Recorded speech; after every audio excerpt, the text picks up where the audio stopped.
Le trône des illusions. Dans une ville où les gratte-ciel touchaient presque les étoiles, vivait une femme appelée Reina Velora. Elle n'était ni une princesse, ni une héritière.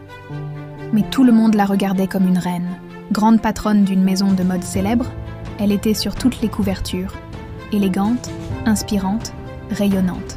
On parlait d'elle comme d'une femme forte, une femme modèle, une femme de pouvoir.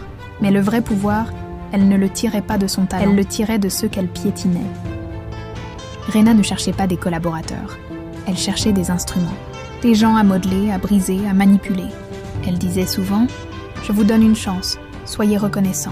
Vous êtes chanceux de travailler pour moi. » Ses employés travaillaient sans relâche, créaient des merveilles, mais leur nom n'apparaissait jamais. C'était toujours l'idée de Reina, et si quelqu'un osait parler, elle le faisait passer pour ingrat, instable ou non professionnel. Un jour, elle embaucha une jeune femme nommée Serena, douce, brillante, discrète. Reina vit en elle une opportunité, quelqu'un qu'elle pourrait façonner à son image. Mais Serena n'était pas comme les autres. Elle observait, elle notait, elle comprenait. Elle vit les pleurs silencieux dans les toilettes. Elle vit les collègues qui s'éteignaient petit à petit. Elle vit le talent qu'on détruisait pour nourrir l'orgueil d'une seule femme. Pendant 1 an, elle endura tout. Elle apprit en silence. Elle devint le témoin de cette cruauté maquillée en excellence. Puis un jour, elle prit une décision. Ce n'est pas Reina qui méritait la lumière, mais ceux qu'elle cachait dans l'ombre. Alors Serena se leva, elle parla, et elle ne parla pas seule.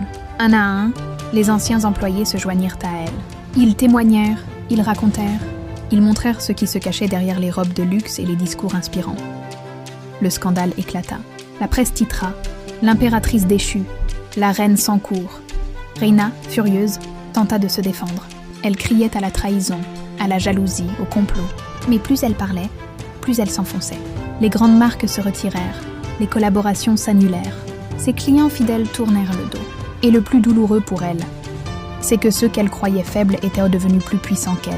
Serena fonda une nouvelle maison, un espace de liberté, de respect et de talent pur. Et là, ce furent les employés qui brillèrent, chacun avec sa propre lumière. Et Reina, elle resta seule, dans sa tour de verre, entourée de miroirs. Mais plus aucun ne reflétait de gloire, juste une femme vide, qui voulait être adorée plus qu'elle ne voulait aimer, morale. Le trône construit sur la souffrance des autres finit toujours par s'écrouler.